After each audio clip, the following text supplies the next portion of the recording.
Bonjour à tous et bienvenue à suivre l'actualité internationale de ce 17 novembre 2025, le tout premier numéro de cette semaine en tout cas. Nous allons revenir sur certaines informations du président de la République démocratique du Congo, Félix Tshisekedi, qui a pris le samedi 15 novembre 2025 le bâton de commandement de la conférence internationale sur la région des Grands Lacs CIRGL pour un mandat de 2 ans. À l'absence du Rwanda, Félix Tshisekedi a promis une présidence axée sur les résultats concrets en matière de paix, de non-agression, respect des souverainetés, de sécurité et de développement régional. Je vous propose de le suivre dans cet extrait. Le pacte sur la stabilité, la sécurité et le développement de 2006 demeure le socle de notre communauté. Il est temps d'en accélérer l'application intégrale du protocole de non-agression et de défense mutuelle à la coopération judiciaire, en passant par la lutte contre l'exploitation illégale des ressources naturelles et la mise en œuvre du programme d'action pour l'intégration économique. Il n'y aura pas de paix sans justice, pas de stabilité sans sécurité partagée, pas de développement sans intégration réelle. Notre mandat sera à cet effet un mandat de résultats articulé autour de 5 priorités qui sont 1. La réforme institutionnelle de la CIRGL, 2. Le rétablissement et la consolidation de la paix, de la sécurité et de la stabilité régionale, 3. Le renforcement de la coopération judiciaire, 4. Le renforcement de la lutte contre l'exploitation et le commerce illicite des ressources naturelles au travers d'un programme effectif de traçabilité des minerais, 5. L'intégration économique régionale. Excellences, Mesdames et Messieurs, le temps nous presse d'agir pour faire de la région des Grands Lacs un véritable espace de paix, de sécurité et de développement. Notre présidence sera intransigeante sur les principes souveraineté, intégrité territoriale, non-agression, refus de tout appui aux groupes armés et résolument ouverte au dialogue en vue des solutions politiques et durables, inclusive des femmes, des jeunes, des autorités locales et des communautés. Elle sera impartiale mais exigeante. Nous n'opposerons plus la sécurité au développement, la souveraineté à l'intégration, la justice à la réconciliation. Nous choisirons tout à la fois avec méthode, courage et loyauté. Et puis le Rwanda, via son ministre des Affaires étrangères, Olivier Nduhungirehe, qualifie de non-événement l'élection du président Félix Tshisekedi à la tête de la CIRGL. Pour Olivier Nduhungirehe, seuls les processus de paix de Doha et Washington, appuyés par l'Union africaine, font foi dans la recherche d'une paix durable au conflit à l'est de la RDC.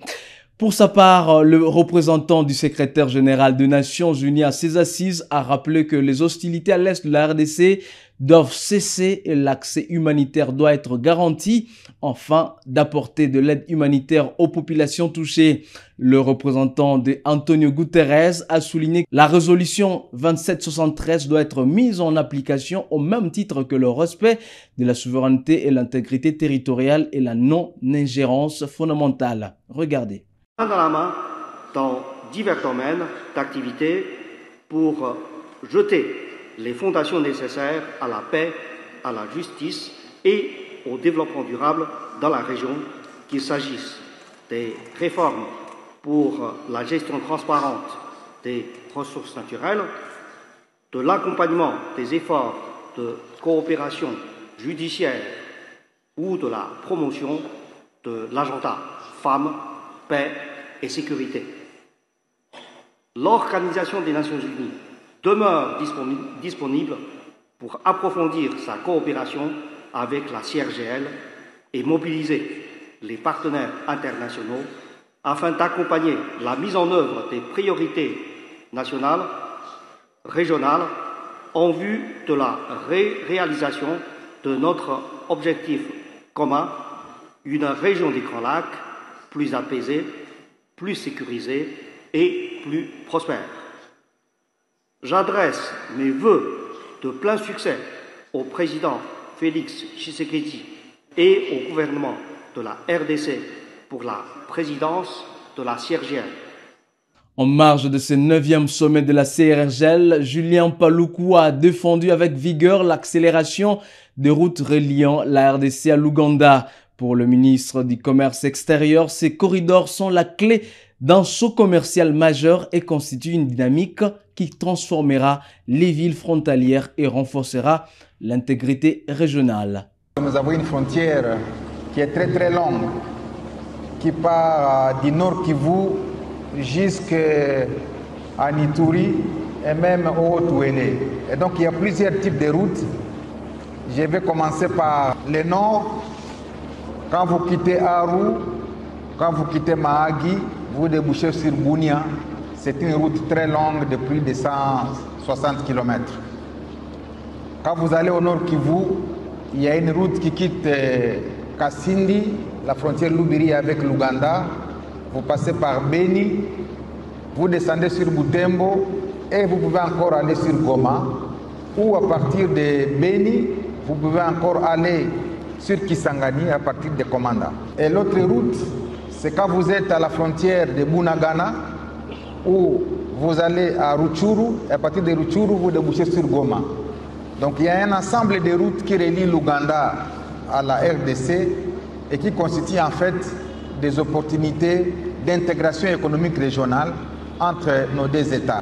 Oui, le premier axe que vous avez cité, à savoir celui de Kasindi, Beni, Butembo, est aujourd'hui en chantier. Il y a une entreprise qui s'appelle Dot Service qui opère sur ce tronçon. C'est un projet de près de 300 millions de dollars où les deux gouvernements ont consenti de participer à hauteur de 40%, c'est-à-dire 20% pour l'Ouganda et 20% pour la RDC. Et l'opérateur économique a consenti à hauteur de 60%. D'ailleurs, les analystes se posent la question si le début de la guerre n'est pas lié aussi à cela pour freiner les travaux qui devaient commencer entre Bunagana, Rutshuru et Goma. Mais là n'est pas la question aujourd'hui.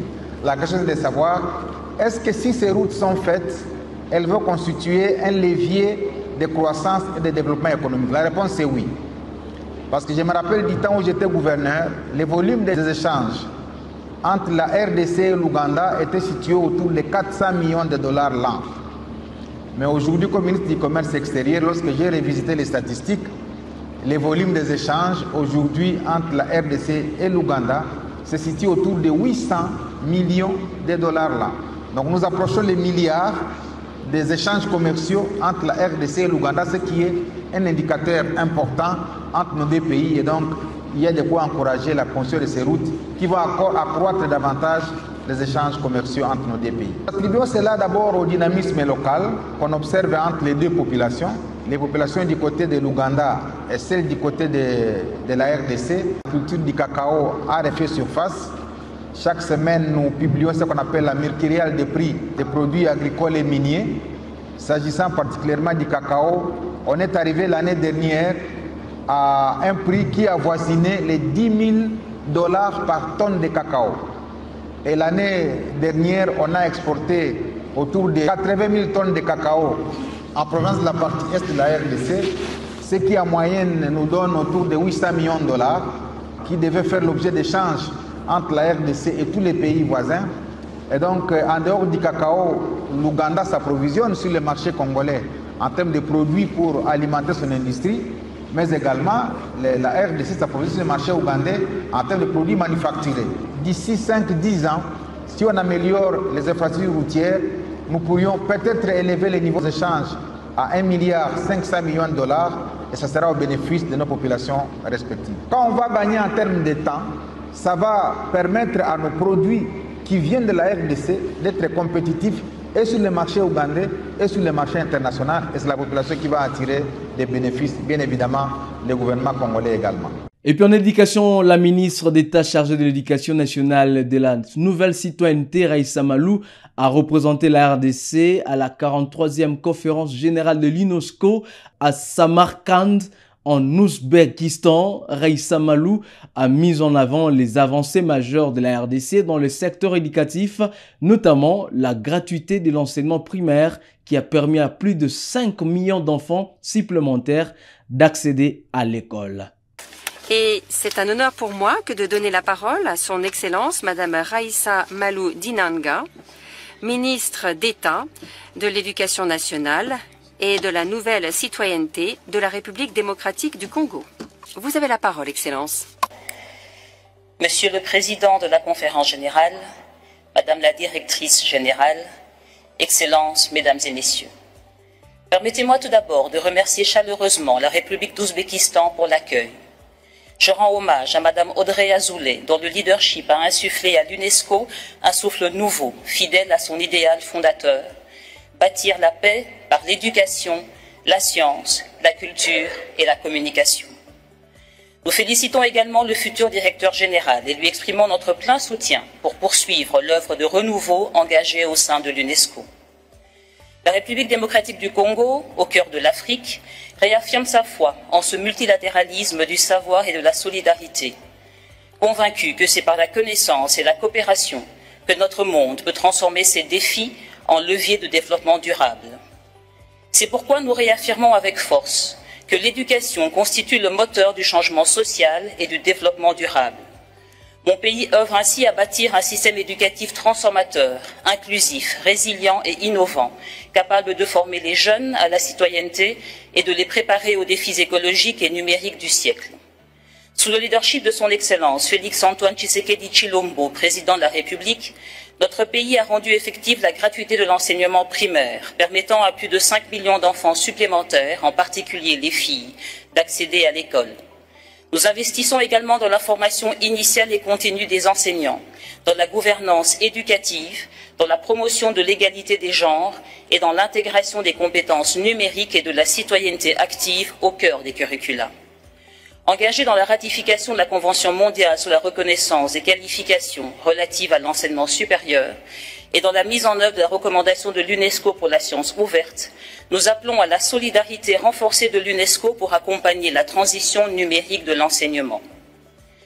Parce qu'éduquer, c'est aussi préparer les esprits à comprendre et à transformer le monde, la RDC accorde une importance majeure à la science comme levier de transformation des sociétés. C'est pourquoi nous soutenons activement le programme phare 5 de la priorité Afrique et l'agenda 2063 de l'Union africaine, convaincus que l'accès et le partage du savoir renforcent la solidarité et la paix. Nous encourageons l'UNESCO à poursuivre le renforcement de ses programmes de promotion des filières STEM afin d'élargir la pépinière des futurs scientifiques. Nous saluons également les efforts de l'Organisation pour la protection de la biodiversité terrestre comme marine. À ce titre, la RDC exprime sa gratitude pour la désignation de la réserve de biosphère de Yangambi comme site sentinelle des sols pour l'action contre la dégradation des terres, le climat et la biodiversité. Nous souhaitons que la réserve de Luki, deuxième réserve biosphère du pays, bénéficie à son tour de la même attention et du même accompagnement scientifique. Ayant validé son rapport national sur l'intelligence artificielle grâce à l'accompagnement de l'UNESCO, la RDC soutient le leadership de notre organisation dans la gouvernance éthique de l'IA et des neurotechnologies. Mais il n'y a pas de développement durable sans mémoire ni identité. C'est pourquoi la RDC fait de la culture un vecteur essentiel de paix, de dialogue et de cohésion nationale. Face à des défis sécuritaires dans les Kivu et l'Ituri, notre patrimoine culturel paye un lourd tribut. Tout en étant reconnaissant vis-à-vis de l'UNESCO, d'ALIF et d'ICOMOS pour leur soutien à l'élaboration de la feuille de route de la lutte contre le trafic illicite des biens culturels, ainsi qu'au travail méthodologique sur l'inventaire du patrimoine immobilier, nous appelons néanmoins notre organisation à renforcer ses missions d'urgence pour la sauvegarde du patrimoine en zone de conflit. En valorisant la rumba congolaise, désormais patrimoine immatériel de l'humanité, par un soutien à la création d'industries créatives autour de ce bien commun, la RDC s'attache à améliorer le statut des artistes et à encourager la culture numérique. Dans notre monde traversé par la désinformation, nous restons attachés à la liberté d'expression et à l'accès à une information fiable. À l'approche du 80e anniversaire de notre organisation, nous saluons les efforts de l'UNESCO pour garantir la sécurité des journalistes et une information juste. En écho à ces engagements, la RDC a adopté de nouvelles réformes sur la liberté de presse et d'information, renforçant la protection des journalistes. C'est pourquoi nous appelons à un partenariat accru avec le PIDC pour appuyer l'éducation aux médias, la régulation des plateformes numériques et le développement des médias communautaires. Pour conclure, nous demeurons pleinement engagés vers une UNESCO réformatrice, inclusive et ambitieuse, capable d'accompagner les transformations sociales et technologiques, ainsi que les évolutions culturelles de notre époque. Sous le leadership du président Félix-Antoine Tshisekedi Tshilombo, la République démocratique du Congo réaffirme sa conviction. Même dans l'épreuve, face aux blessures de la guerre et à la fragilité de la paix, c'est par l'éducation, la connaissance et la créativité que notre nation veut construire durablement la paix et l'avenir. Je vous remercie. Et c'est tout pour cette rubrique de l'actualité internationale ce 17 novembre 2025 sur Kivu Morning Post TV. Où que vous soyez, merci à vous de l'avoir suivi. Surtout, restez avec nous pour la suite de l'actualité et à très vite.